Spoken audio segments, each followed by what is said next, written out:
The melodious sounds of the symphony orchestra, blended with the crisp laughter of the crowd, filled the luxurious space of the Elysian Hotel's rooftop. Crystal chandeliers cast their light, creating a sparkling sea of evening gowns and diamond jewelry.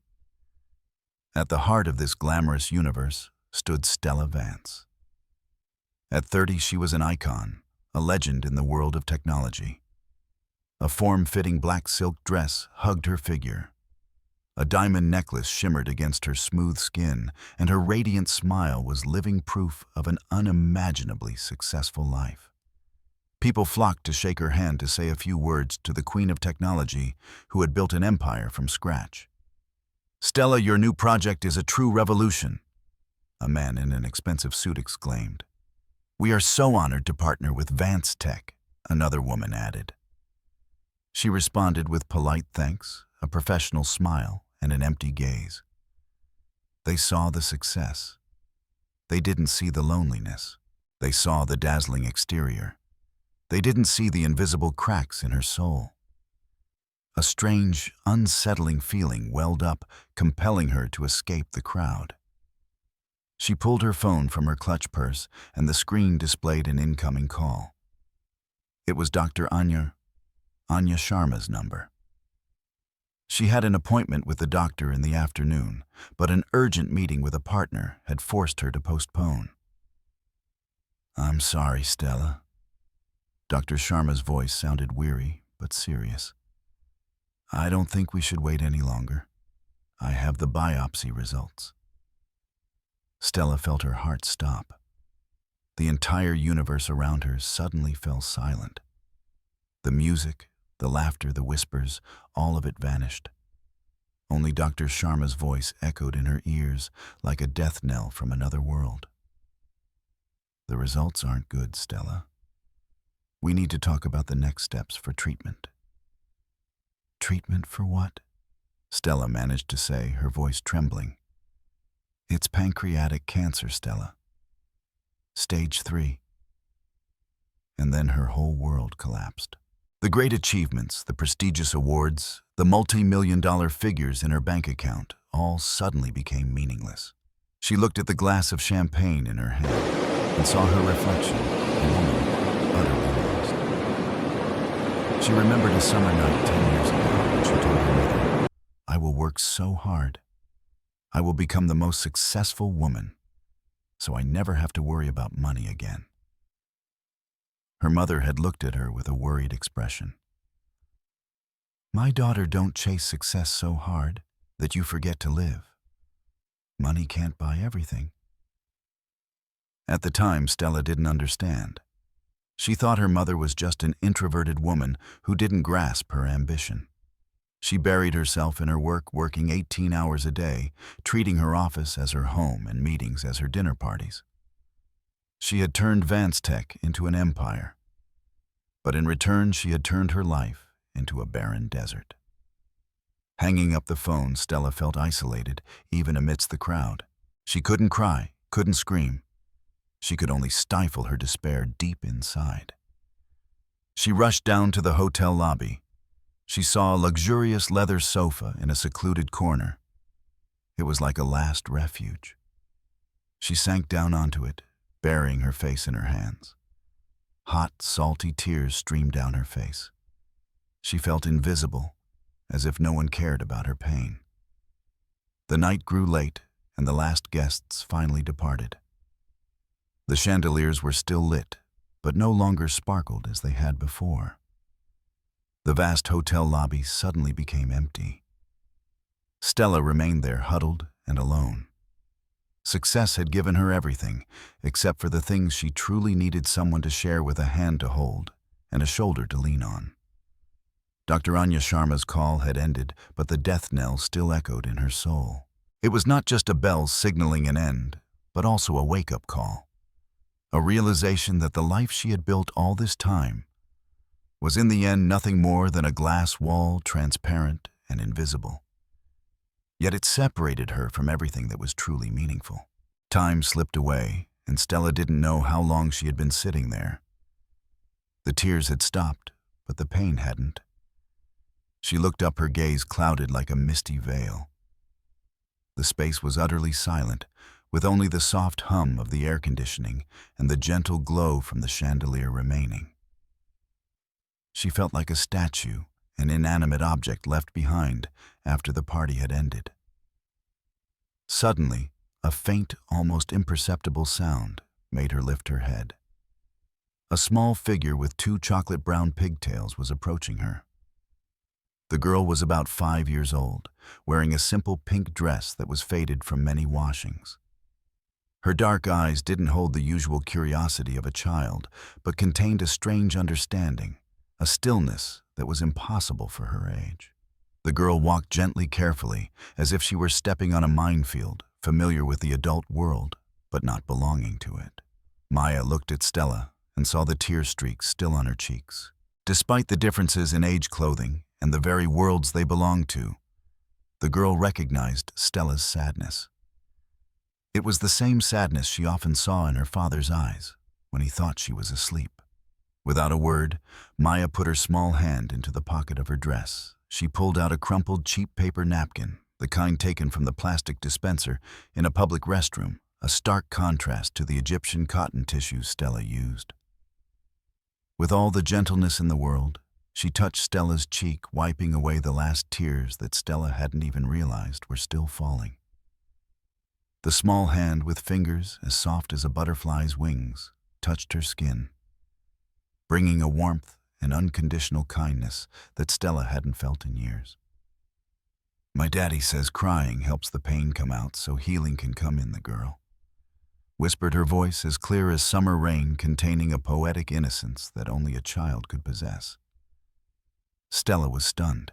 She stared into the girl's pure eyes, unable to speak. When was the last time someone had touched her with such pure kindness?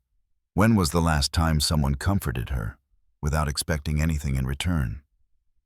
She was accustomed to calculated handshakes, fake hugs, and sweet words exchanged like commodities. But Maya's action was different. It was a gift, a silent language of love. "Maya Sophia Marie, you get back here right now." A panicked voice echoed from across the hotel lobby. Liam Carter, in a blue janitor's uniform that was still damp, hurried across the marble floor. He was tall, with broad shoulders that carried more than just cleaning buckets and industrial vacuum cleaners. They carried the dreams of a brighter future for his daughter and the pain of losing his beloved wife. "I'm so sorry, ma'am," Liam panted when he arrived, his calloused hands gently resting on Maya's shoulder. The hands of a man who had spent his life working hard, fixing broken toys and learning how to braid hair on YouTube just so his daughter could look pretty. "She wandered off while I was cleaning the conference room upstairs." Liam stopped mid-sentence when he saw Stella's tear-stained face in the warm light. A pain that he recognized in her blue eyes, the same pain he had seen in his own reflection after Alara's funeral, made his prepared apology vanish like smoke. "It's okay," Stella said softly, her voice hoarse from crying. She looked down at Maya, who was still standing close, her small hand resting on Stella's Armani silk sleeve, as if it belonged there. "She helped me more than she knows." Liam stared at Stella with the careful, attentive gaze he had learned from working the night shift. In his 3 years at the Grand Meridian, he had seen countless wealthy guests pass through these marble halls. Most of them ignored his presence, treating him like a piece of furniture. But this woman was different. She was vulnerable in a way that expensive clothes and jewelry couldn't hide. She was broken in a way that money couldn't fix. "Daddy, the pretty lady is sad," Maya explained, looking up at her father with the wise, dark eyes she'd inherited from her late mother. "Just like you were when Mommy went to heaven with the angels. Remember, you used to cry when you thought I was asleep, but I could still hear you in the kitchen." Liam felt his chest tighten as if a steel wire were wrapped around it. Alara, his wife, had been taken in a rainy Thursday afternoon car accident 2 years, 3 months, and 16 days ago. A drunk driver running a red light had stolen his partner, his best friend, and his future in one heartbreaking moment. Since then, It had just been him and his daughter against the world. A janitor with a high school diploma and a little girl who saw angels where others saw emptiness. He worked the night shift at the hotel from 10 p.m. to 6 a.m. and took on landscaping jobs during the day whenever he could. It was all to pay for their tiny one-bedroom apartment in Queens, where Maya slept on a pull-out couch in the living room and dreamed of becoming a teacher like her mother. "Grown-ups get sad sometimes, sweetie," Liam said softly, kneeling down to Maya's level while respectfully averting his gaze from Stella. He had learned long ago that people like her, the ones in $1,000 suits living in penthouses, existed in a different universe from people like him. However, Stella surprised him by speaking directly to his daughter, her voice softer than he expected. "What's your name, darling?" "Sophia Marie Carter," the girl announced proudly, standing a little straighter. "I'm 5.5. Daddy says I'm going to be as smart as my mommy was." "My mommy was a teacher before she went to heaven."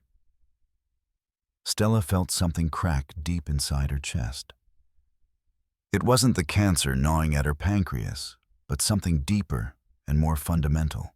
A wall she had built brick by brick over years of corporate battles and boardroom betrayals. "That's a beautiful name for a beautiful, smart little girl," she said. And she meant it more sincerely than anything she had said in months. Liam slowly stood up, the uncertainty evident on his face. In his world, conversations with guests, especially wealthy ones, crying in the lobby near midnight, simply didn't happen. He was an invisible man. Part of the backdrop, the person who cleaned up the messes and took out the trash, while important people lived their important lives. But there was something different about this moment, as if it was suspended outside the normal rules. "I should get her home," he said quietly, glancing toward the front desk where Mrs. Chen, the elderly overnight security guard, was pretending not to look at them.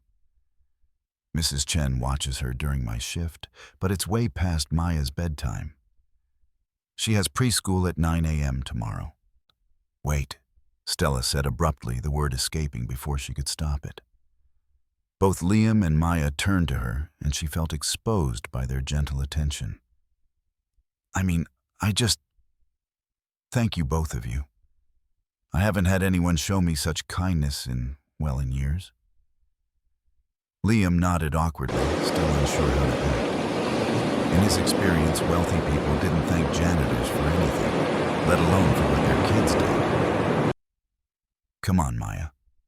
Say goodbye to the lady. We need to catch the 12:15 subway before the next one is at 1 a.m. But Maya had other plans entirely. She walked closer to Stella, tilting her head with the serious expression a child gets when they are about to say something they believe is very important, and asked, "Are you sick? You look like my daddy did when he had big pain inside him after Mommy died. That kind of pain lives in your body and makes you cry even when nothing bad is happening right now." Stella's breath hitched. How could a 5-year-old child see what her entire board of directors, business partners, and so-called friends had completely missed? How could someone so young recognize the specific heartbreak of facing mortality? "Maya," Liam said quickly, embarrassment evident in his voice as he placed a protective hand on his daughter's shoulder. "We don't ask private questions like that. It's not polite." "It's okay," Stella interrupted, surprising them both with the firmness in her voice. She looked directly into Maya's trusting dark eyes, seeing something pure and genuine that she had forgotten existed in the world. "Yes, darling. I am sick. Very sick." 3 days had passed since the late-night encounter in the Grand Meridian lobby. Yet Stella Vance's mind couldn't stop replaying it. Her life, once perfectly programmed with meetings, financial metrics, and business deals, was now unsettled by the image of a tired man and a little girl with eyes full of understanding. Every time her phone rang, she hoped it would be Liam Carter's number. But the calls were always from her old world. Jason Reed, her longtime business partner, was particularly persistent. his voice growing more urgent with each call. "Stella, where are you? We have a board meeting in 2 hours. The Department of Defense contract can't be delayed. You know how critical this is." Stella looked at her phone screen, watching Jason's name flash. He was the only one at the company she trusted, the one who had built Vance Tech with her from the ground up. She thought of him as her best friend. But tonight his voice only held concern for the work, not for her. She felt a deep disappointment. The conversation with Liam and Maya had opened a huge crack in her perception of relationships. What she had built, she realized, was just a network of mutual interests disguised as friendship. While she ignored the calls from her company, the messages from Dr. Anya Sharma caused real anxiety. The doctor urged her to come to the hospital immediately to begin her treatment plan. "Stella, we don't have time to waste," the doctor messaged. "I have everything prepared." But Stella wasn't ready. She had spent her entire life mastering control, and now she had to entrust her body and her future to a disease she couldn't outsmart.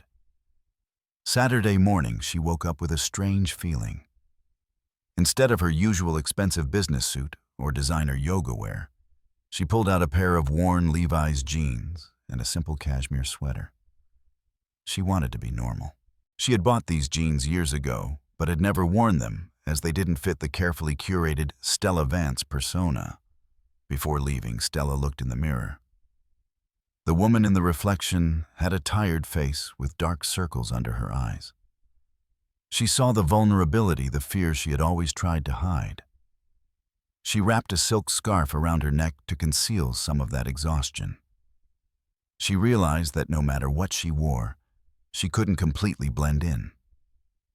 She was a stranger in the world she was about to enter. She drove her Tesla through the familiar streets of Manhattan. Each skyscraper, each bustling street was a symbol of her power and success. But as she drove across the river and into Queens, the scenery began to change.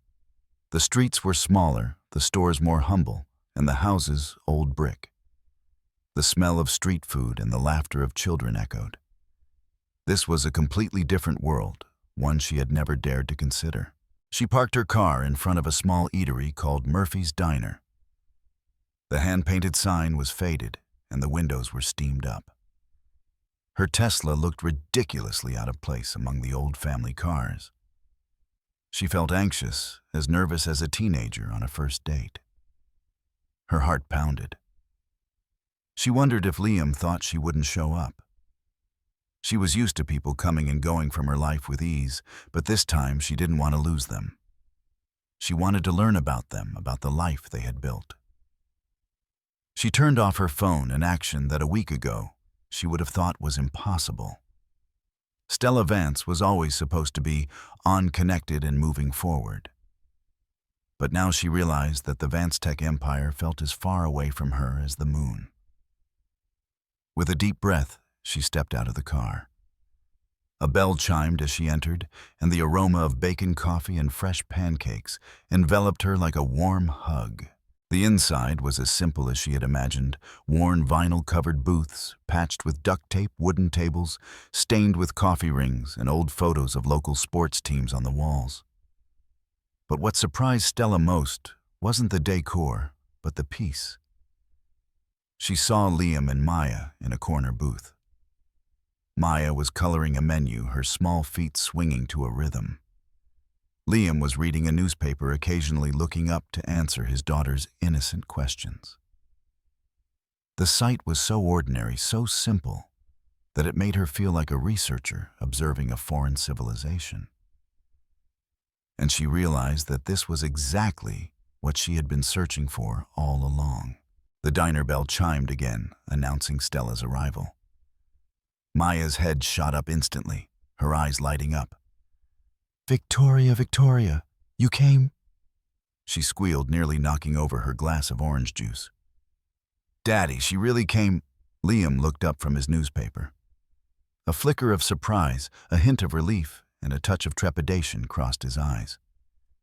He stood as Stella approached a courtesy that had become second nature. "I wasn't sure you would come." he said honestly, gesturing for her to take the seat across from him. When I gave you the address, I thought you might change your mind once you saw the neighborhood. Why would I change my mind? Stella asked, sliding into the worn vinyl booth. You offered me coffee and pancakes, and this looks like the perfect place for coffee and pancakes. Maya grinned. My daddy makes the best pancakes at home, but these are pretty good. And they have whipped cream from a can, like a science experiment. A waitress, a woman in her 50s with kind eyes and sensible shoes, whose name tag read Dolores, arrived at their table. She poured Stella a cup of coffee without asking, a gesture as automatic as breathing. Can I get you some coffee, sweetie? Dolores asked. Stella looked at the laminated menu, feeling overwhelmed by choices she had never encountered at the restaurants she frequented. There was no truffle oil, nothing artisanal or organic, just eggs, pancakes, and simple dishes prepared with care. I'll have what they're having, Stella said, nodding towards Liam and Maya. Pancakes, scrambled eggs, and turkey bacon, Dolores confirmed, adding more coffee to Liam's cup without him asking. Maya, you want extra whipped cream? Yes, please, Maya giggled. And Victoria gets extra whipped cream, too. It makes everything taste like a birthday cake. As Dolores left, Stella found herself observing the dynamic between Liam and his daughter. There was an ease between them, a natural rhythm of conversation and affection that spoke of time spent together, of care and love freely given. Tell me about your week, Liam said to Stella. She realized this was the first time in months someone had asked her that question without wanting something specific in return. Stella hesitated, unsure how to respond. Should she talk about the panic attacks that had started Tuesday night? The way she had stood in her empty penthouse at 3 a.m., questioning the purpose of all her success. The way she had typed and deleted dozens of emails to Dr. Anya Sharma, unable to bring herself to schedule the chemotherapy that might save her life.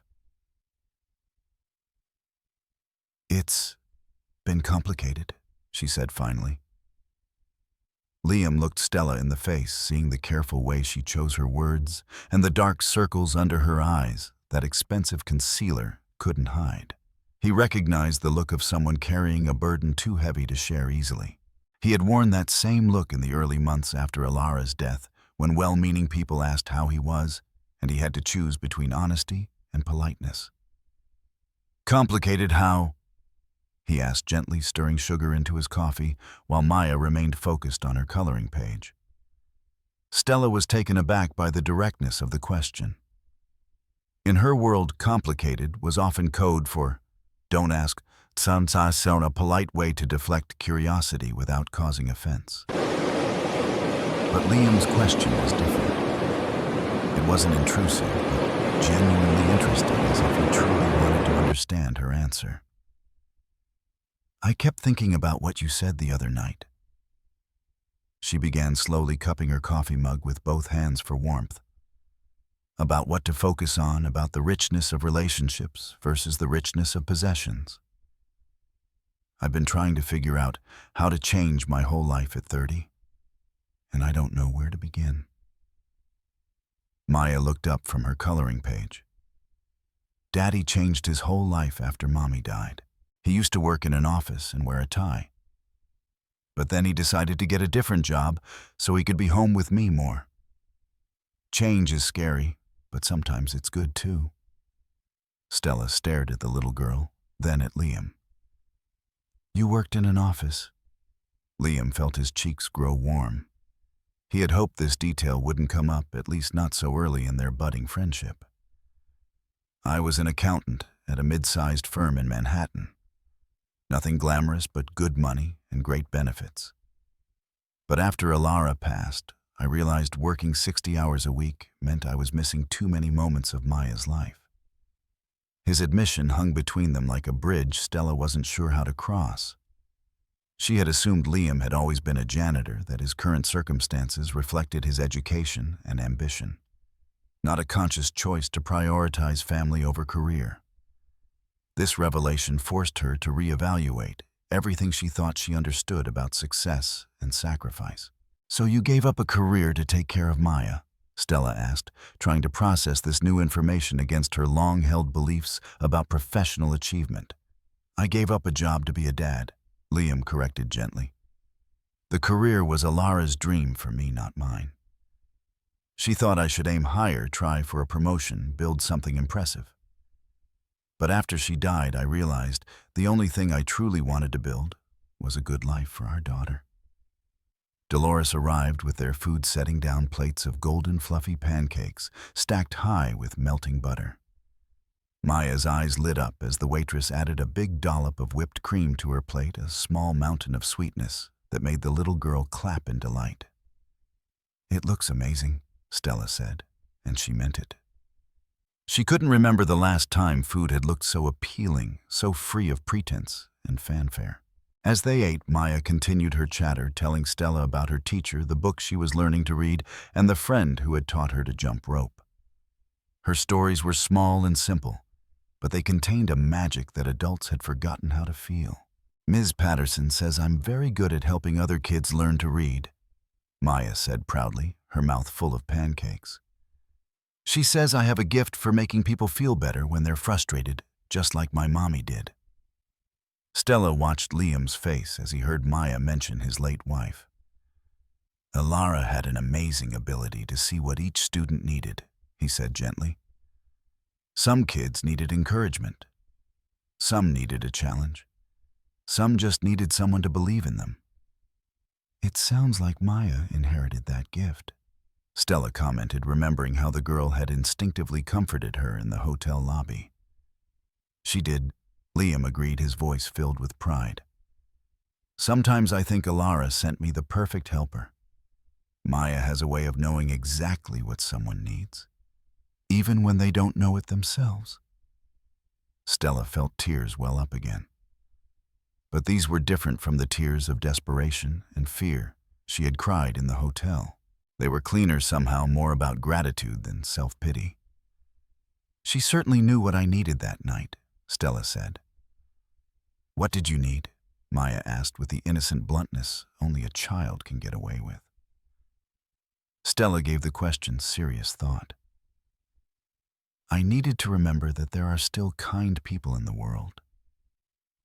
I needed a reminder that money and success aren't the only things that matter, and I needed—" She paused, surprised by what she was about to admit. "I needed to not feel so alone."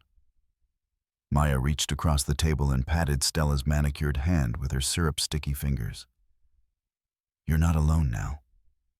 You have us." The simple declaration hit Stella with a surprising force. She looked at the little girl with her gap-toothed smile and the absolute certainty that friendship could be declared as easily as ordering pancakes, and felt something fundamental shift inside her chest.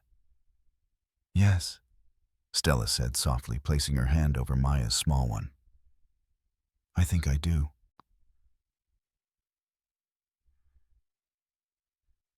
Two weeks later, Stella found herself in a place she never could have imagined, sitting on a park bench in Flushing Meadows, watching Maya navigate the playground equipment with a child's fearless confidence, while Liam stood nearby, ever vigilant, but giving his daughter the freedom to explore and occasionally fall down and get back up on her own. The chemotherapy had started the Monday before, and Stella was discovering the side effects were even worse than Dr. Anya Sharma had warned. The waves of nausea left her dizzy and disoriented. The fatigue felt like invisible weights were attached to every limb, and her immune system was so compromised she had to wear a surgical mask in public. But somehow spending time with Liam and Maya made the side effects more bearable, giving her something to look forward to that had nothing to do with blood cell counts or tumor markers. "How are you really feeling?" Liam asked, settling onto the bench next to her with 2 coffees from a cart near the playground entrance. He had learned to read her subtle signs of discomfort, the way her lips pressed together when a wave of nausea hit, the way she moved carefully when her energy was low, the false brightness in her voice when she tried to pretend she was okay. Stella took the coffee gratefully, her fingers wrapping around the warm cup. Like someone replaced my blood with sand and my bones with lead, she said honestly, but also lighter somehow. Does that make any sense? Liam nodded. Grief can feel that way too. Everything is heavier and lighter at the same time. Heavier because you're carrying something difficult. Lighter because you don't have to pretend everything is okay anymore. The observation was so spot on, it brought a fresh wave of tears to Stella's eyes. In the past 2 weeks, she had told Liam and Maya things she had never shared with anyone. About the loneliness of her childhood with workaholic parents. About the fear that had fueled her relentless pursuit of success. About the emptiness she had found at the center of everything she had built. With them, pretense was impossible and unnecessary. I told my business partner about the cancer yesterday, Stella said softly, watching Maya hang upside down on the monkey bars with the absolute trust that her body would keep her safe. Jason Reed. We've worked together for 8 years building the company from nothing. I thought he was my best friend. Liam waited, sensing there was more. He wanted to know how long I could continue working before the treatments made me unreliable. Stella continued, her voice heavy with the sting of betrayal. His first concern wasn't for my health or my fear or how he could support me. It was about minimizing the impact on our Q2 projections. I'm sorry, Liam said simply. That must have hurt a lot. It did, but it also made one thing very clear. I spent years building what I thought were relationships, but they were really just professional arrangements. Mutual benefits disguised as friendship. Jason cared about me as long as I was useful to Vance Tech. The moment I became a liability, she shrugged.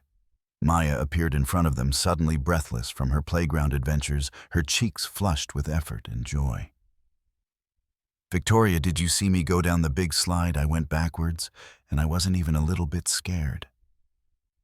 I saw, Stella said, smiling despite the heaviness of the conversation. You were incredibly brave. You're brave too, Maya said matter-of-factly. It's brave to sit on this bench with me and my daddy fighting the sickness inside your body. And it's brave to be friends with us, even though we're different from your other friends. Stella's breath caught in her throat.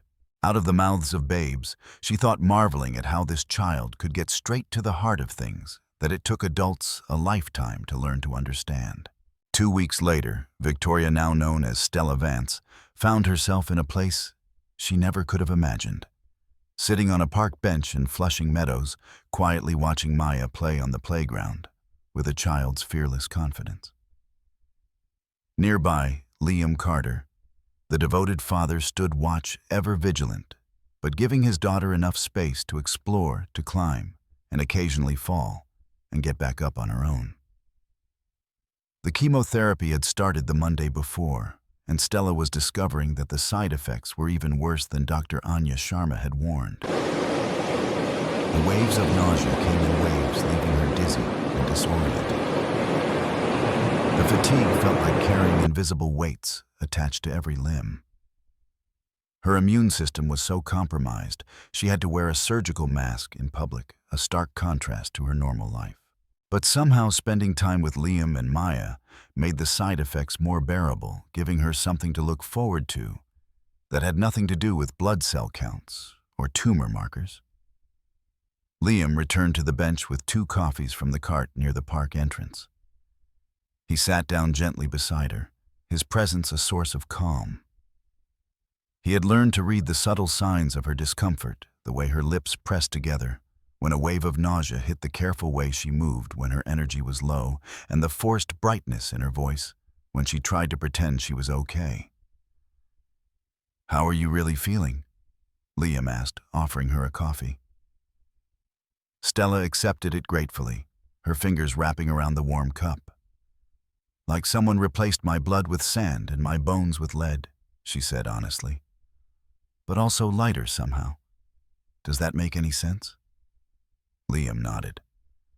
Grief can feel that way too. Everything is heavier and lighter at the same time. Heavier because you're carrying something difficult. Lighter because you don't have to pretend everything is okay anymore. The observation was so spot on it brought a fresh wave of tears to Stella's eyes. In the past 2 weeks, she had told Liam and Maya things she had never shared with anyone. About the loneliness of her childhood with workaholic parents, about the fear that had fueled her relentless pursuit of success, about the emptiness she had found at the center of everything she had built. With them, pretense was impossible and unnecessary. "I told my business partner about the cancer yesterday," Stella said softly, watching Maya hang upside down on the monkey bars, with the absolute trust that her body would keep her safe. "Jason Reed. We've worked together for 8 years building the company from nothing. I thought he was my best friend." Liam waited, sensing there was more to the story. He wanted to know how long I could continue working before the treatments made me unreliable. Stella continued, her voice heavy with bitterness. His first concern wasn't for my health or my fear or how he could support me. It was about minimizing the impact on our Q2 projections. "I'm sorry," Liam said simply. "That must have hurt a lot." It did. But it also made one thing very clear. I spent years building what I thought were relationships, but they were really just professional arrangements. Mutual benefits, disguised as friendship. Jason cared about me as long as I was useful to Vance Tech. The moment I became a liability, she shrugged. Maya suddenly appeared in front of them, breathless from her playground adventures, her cheeks flushed with exertion and joy. "Victoria, did you see me go down the big slide? I went backward, and I wasn't scared at all." "I saw," Stella said, smiling despite the weight of the conversation. "You were incredibly brave." "You're brave too," Maya said matter-of-factly. "Climbing onto this bench between me and my daddy, fighting the sickness in your body, is really brave. And being our friend, even though we're different from your other friends, that's brave too." Stella's breath caught in her throat. From the mouths of babes, she thought, marveling at how this child could get straight to the heart of things that adults take a lifetime to learn to understand. April arrived with an unexpected warmth, prompting New Yorkers to hastily shed their winter coats. Stella sat in the passenger seat of Liam's old Honda Civic, watching the familiar neighborhoods of Manhattan give way to the suburban sprawl of Long Island. They were on their way to visit Liam's father, Patrick Carter, and Stella had been anxious about this meeting for days. The chemotherapy was taking a stronger toll. Stella had lost nearly 7 kilograms, and most of her hair had fallen out, now covered by a costly silk scarf that Maya had declared was prettier than a princess's crown.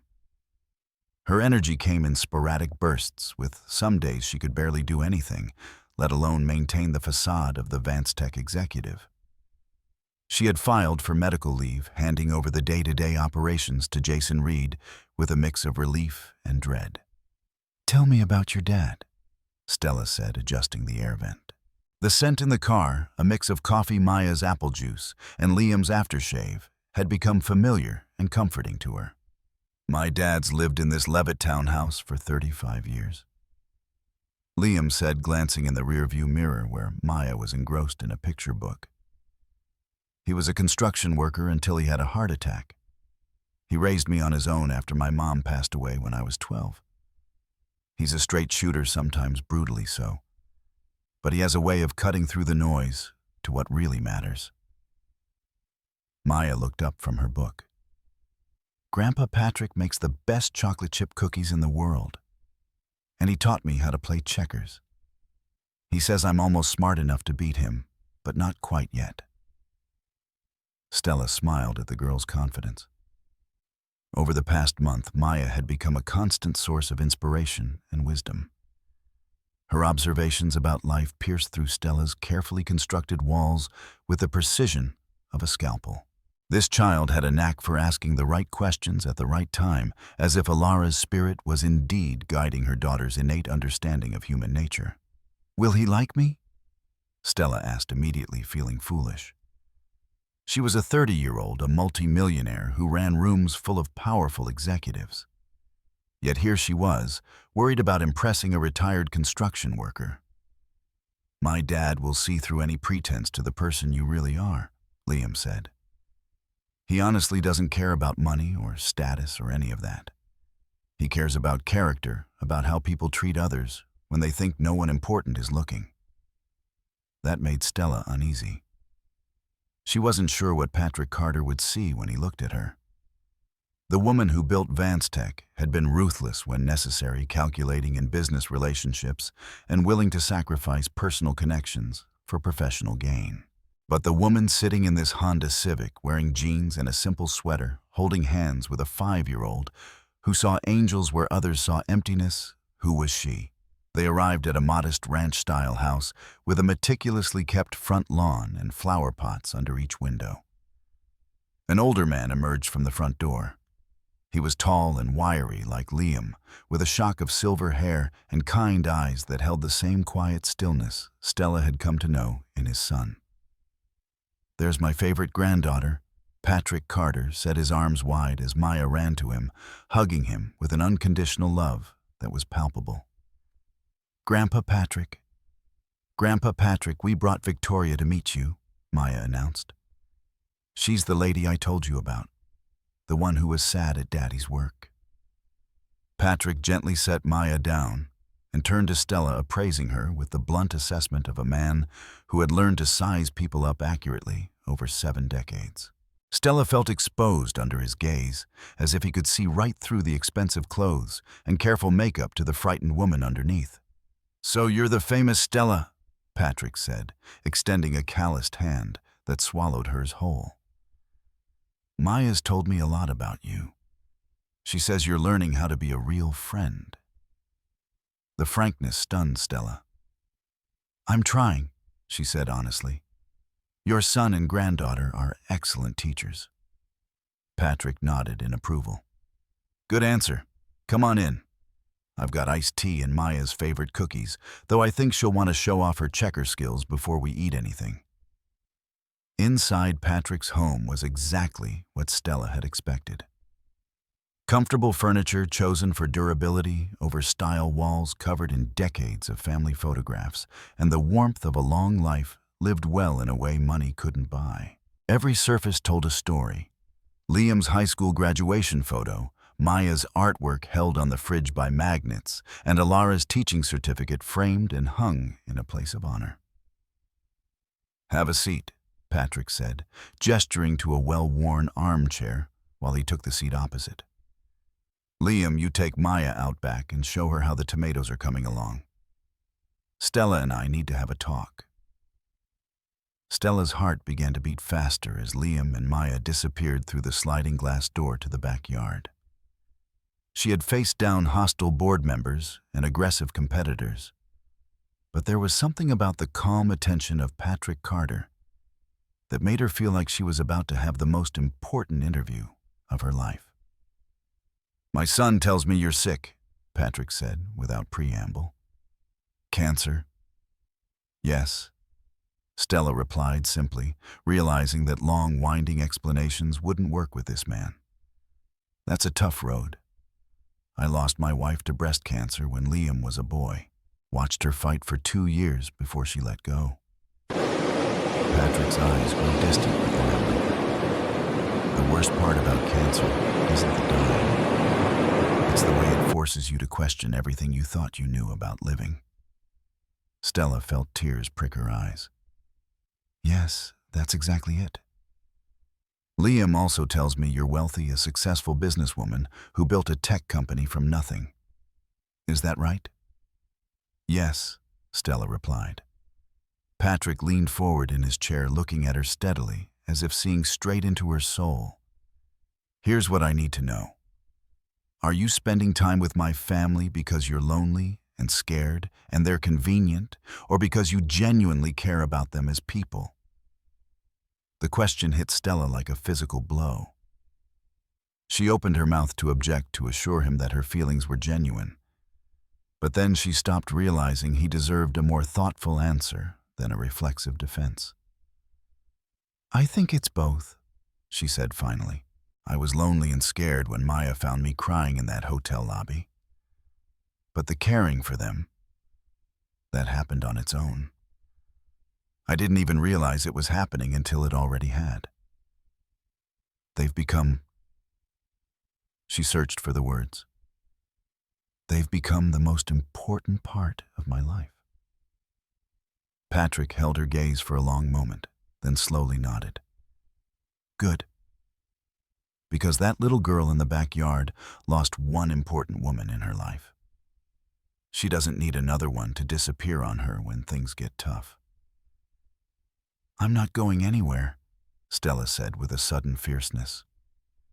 "Whatever time I have left, I want to spend it with people who see me for more than a business opportunity. Your family gave me that gift." "Time," Patrick repeated thoughtfully. "It's a funny thing. Most people think they need more of it, but what they really need is to use what they have better. Cancer teaches you that lesson whether you want to learn it or not." Through the sliding glass door, Stella could see Liam and Maya intently examining the tomato plant, their heads bent close together, in a discussion of something that was clearly of utmost importance to a 5-year-old. "They're good people," Patrick said, following her gaze. "Liam gave up a lot to be the dad Maya needed after Alara passed. Not many men would make that choice." "He told me about the accounting job," Stella said. "Did he tell you about the sacrifices?" Patrick asked. "The nights he ate peanut butter sandwiches so Maya could have a full meal. The way he sold Alara's engagement ring to pay for her preschool. The job interviews he turned down because they required travel." Stella's chest tightened. Liam had never mentioned these details, never framed himself as a martyr or asked for pity. "No, he didn't tell me those things," Stella said, "because that's not who he is. Liam doesn't keep score of his sacrifices. He just makes them and moves on. But I wanted you to understand who you're dealing with here. This isn't a man who makes commitments lightly, and this isn't a family that opens up easily. If you want to be a part of their lives, you have to be all in." The weight of Patrick's words settled over Stella like a blanket, both warm and heavy. She thought about the relationships she had maintained throughout her adult life, careful, calculated, and always with an exit strategy. But sitting in this living room, looking at the photographs of a family that had learned to hold on tight to what mattered, she realized that some commitments were meant to be forever. "I understand," Stella said softly. "And I'm all in." The call came at 3:17 a.m. on a Tuesday in late May, waking Stella from the fitful sleep that had become her new normal. Liam Carter's name flashed on her phone screen, and she answered immediately, her heart pounding with the kind of dread that only comes from late-night calls. "Stella, I'm so sorry to wake you, but I need your help." Liam's voice was strained, filled with a tightly controlled panic. "Maya has a high fever, 40 degrees Celsius, and she's been vomiting for an hour. I'm at the Queen's General Hospital emergency room, but they're completely overwhelmed, and we've been waiting for 2 hours." Stella was already dressed before Liam finished speaking. "I can be there in 20 minutes. Have you talked to a doctor yet?" "They said it could be another hour before she's seen. The triage nurse said it's probably food poisoning or a stomach virus. But with a fever this high..." Liam's voice broke. "I just keep thinking about all the times Alara took sick students to the hospital when she was teaching. She always said the waiting was the worst part. Just keep her hydrated if you can and try to stay calm," Stella said, grabbing her keys and running for the elevator. "Kids are sensitive to their parents' anxiety, and Maya needs you to be steady right now. I'm on my way." The drive to Queen's General Hospital felt endless despite the empty streets. Stella found herself praying to a God she hadn't spoken to since childhood, making bargains and promises with the desperation of a person who had lost too much and couldn't bear another loss. Maya had become the bright center of her new world. The child who had taught her what unconditional love looked like, and the thought of something serious happening to her felt like facing a second cancer diagnosis. She found them in the emergency room waiting area. Liam was pacing nervously while Maya lay curled in his arms, pale and exhausted. The girl's usually bright eyes were now hazy with fever, and she only weakly looked up as Stella approached. "Hey, sweetie," Stella said softly, kneeling beside their seat and stroking Maya's damp hair. "I hear you're not feeling so hot." "Miss," Maya whispered, holding out a trembling hand. "My tummy hurts so much, and everything is hot and cold at the same time." "I know, honey," Stella said, taking Maya's small hand in hers. "That's what happens when your body is fighting germs. But you know what? You're in just the right place to get well. The doctors here will figure out what's making you sick and make it all better." Liam watched Stella and Maya, a feeling of gratitude mixed with something deeper. He realized Stella's presence was as important for him as it was for Maya. Over the past 3 months, she had become an indispensable part of their little family.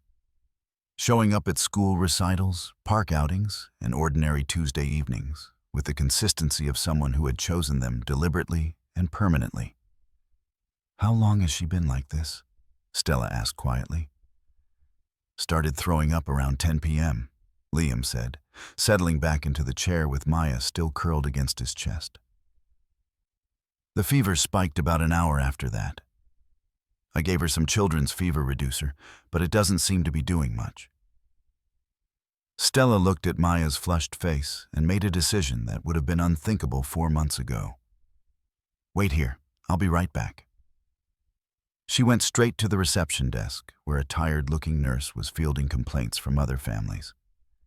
"Excuse me, I need to speak to someone about Maya Carter. She's 5, has a 40-degree fever, and has been waiting for more than 2 hours to see a doctor." "Ma'am, I understand your concern, but we triage based on the severity of symptoms, and..." Stella pulled out her phone and called a number she hoped she would never have to use for a personal reason. "Dr. Anya Sharma, it's Stella Vance. I know it's late, but I need a favor. I'm at Queens General with some friends, and a 5-year-old with a high fever has been waiting for hours for medical attention. Do you know anyone there who could help expedite things?"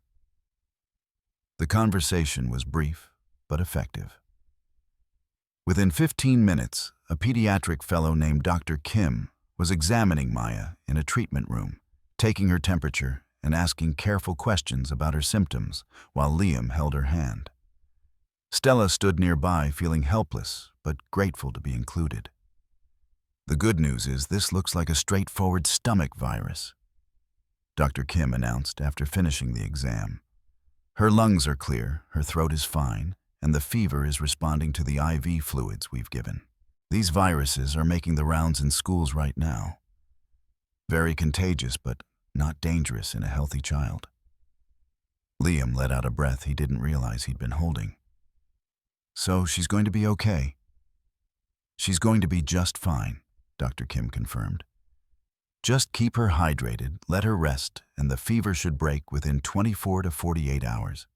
Bring her back if there are any signs of dehydration or if the fever goes above 40.5. But I expect she'll be back to herself by the weekend." As they prepared to leave the hospital, Maya was already asleep in Liam's arms, her fever finally beginning to subside. Stella walked beside them to the parking lot, marveling at how natural it felt to be part of this crisis. It felt right that she was the person Liam had called. "Thank you," Liam said softly when they reached his car. "For coming, for making the call, for being here. I know you have your own health issues to worry about, and..." "Don't," Stella interrupted gently. "Don't thank me for showing up for people I love. It's not something to be grateful for. It's just what family does for one another." The word family hung between them in the humid night air, heavy with meaning and promise. Family, Liam repeated softly, trying the word out. Family, Stella confirmed and realized she had never meant anything more in her entire life. 4 months later, on a morning in early June, Stella's phone rang again. She saw Dr. Anya Sharma's name on the screen and felt a familiar tension. She was used to these calls to updates on her condition, to the schedule of her next chemo session. But this time something was different. "Stella, I have your latest test results." Dr. Sharma's voice was filled with an excitement that Stella rarely heard from an oncologist. "I've gone over them again and again, and I have to say, we are very surprised. The tumors have shrunk dramatically. Your cancer markers are at their lowest point since we began treatment." Stella felt her head spin. "So, what does that mean, doctor?" "It means we're on the right track, Stella. It means we can proceed with surgery. And it means we can start talking about the possibility of remission." The word remission echoed in Stella's ears. It was a word she hadn't dared to think about. Everything she had done, all the pain she had endured, seemed to have paid off. But what was strange was that the greatest joy didn't come from the fact that she had beaten the disease. The greatest joy came from the fact that she had learned how to live. After the call, Stella didn't call Jason Reed or anyone else at the company. She just sat there quietly thinking. She realized that her old life, with its meetings, its projects, and its multi-million-dollar figures, no longer held any appeal. She no longer wanted to return to that endless race. She had found something more important. A few weeks later, Stella made a bold decision. She informed Jason that she would not be returning to her role as CEO. She would remain on the board and act as a consultant, but she would no longer run the company. Jason was shocked and tried to persuade her to stay, but Stella was firm. She wanted to dedicate her time to the life she had almost lost.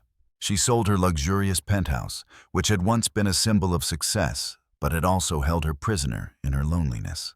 She bought a smaller apartment in Queens, just 20 minutes from Liam and Maya's home. It didn't have a view of the Manhattan skyline, but it had enough sunlight and warmth. It was a home, not a display case. Stella began to spend her time helping Liam and Maya. She picked Maya up from school, helped her with her homework, and went to the park with her. She cooked simple meals with Liam, tended to their small garden, and talked about the ordinary things in life.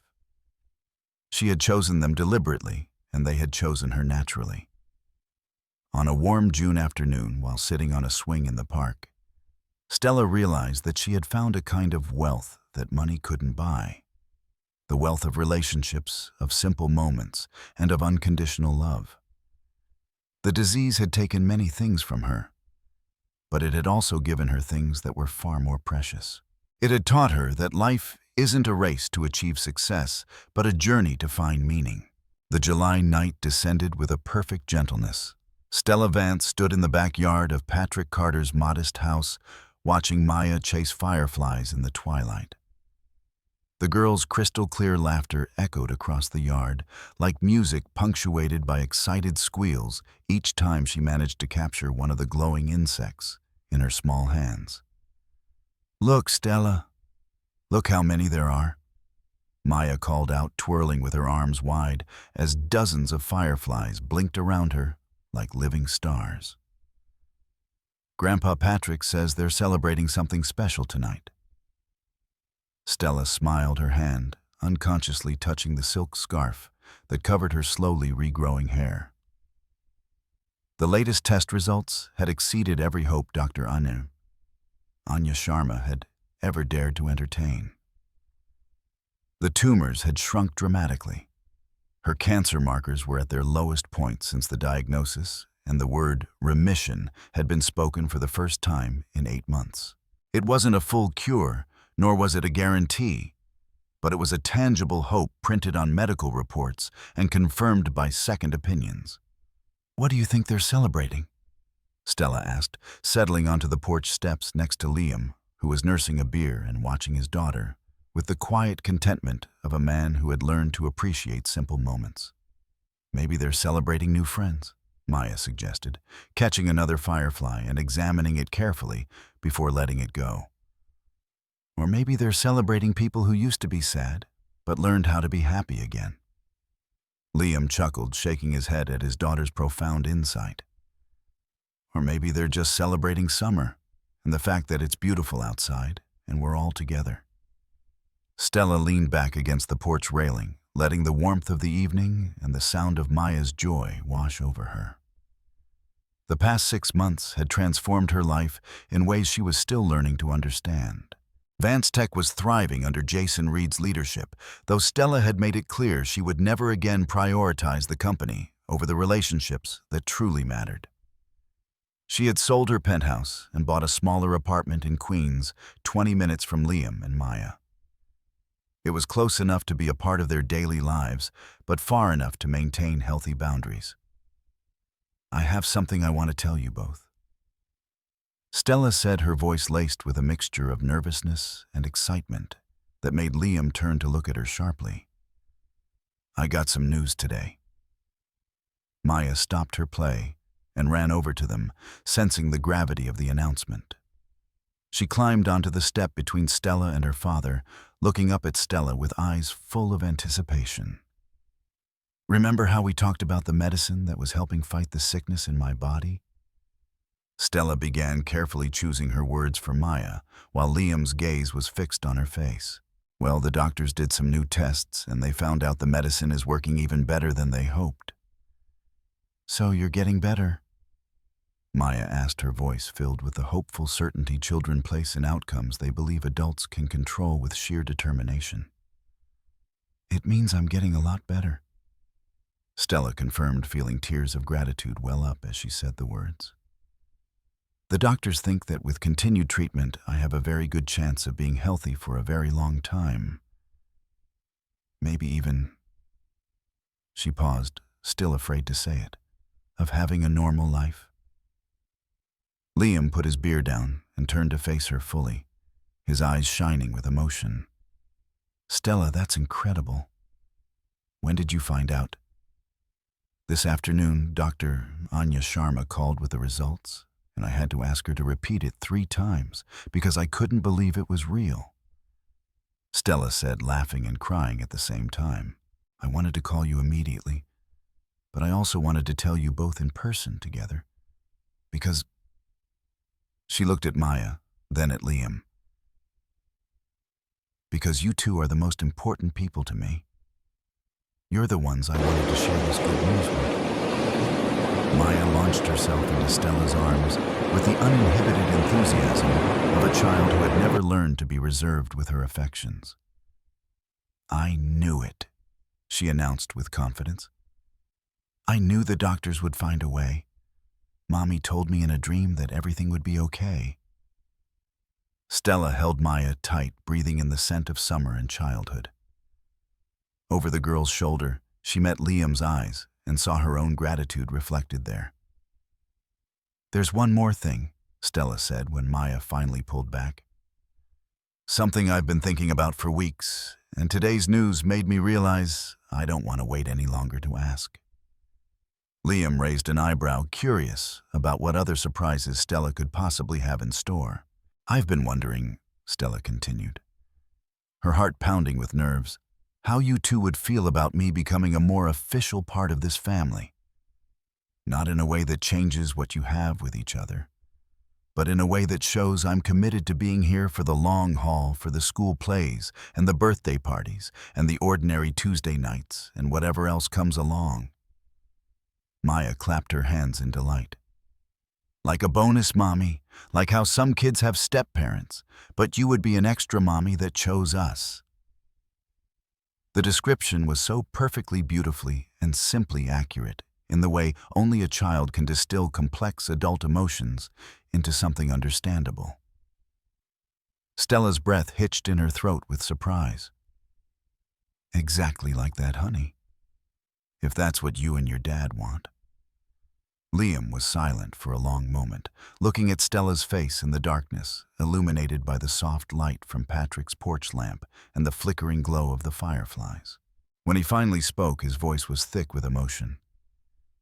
Ilara used to say that family isn't just the people you're born into. It's the people who show up for you when showing up is hard. He spoke softly. You showed up for us in ways I never could have imagined. In ways that went beyond friendship or obligation. Maya loves you. I love you. And my dad thinks you're the best thing since sliced bread. If you want to be a part of this family officially, then we want that too. Stella felt a sense of completeness she had never experienced. A feeling of belonging that had nothing to do with achievement or accumulation, but with choice and commitment and the daily decision to love people the right way. Then it's settled, she said, pulling both Liam and Maya into a hug. We're family. Patrick appeared in the back door, having clearly eavesdropped on their conversation, with the unashamed curiosity of a grandfather who cared deeply about his family's happiness. About time, he said gruffly, though his eyes were shining with approval. I was wondering when you two were going to figure out what Maya and I have known for months.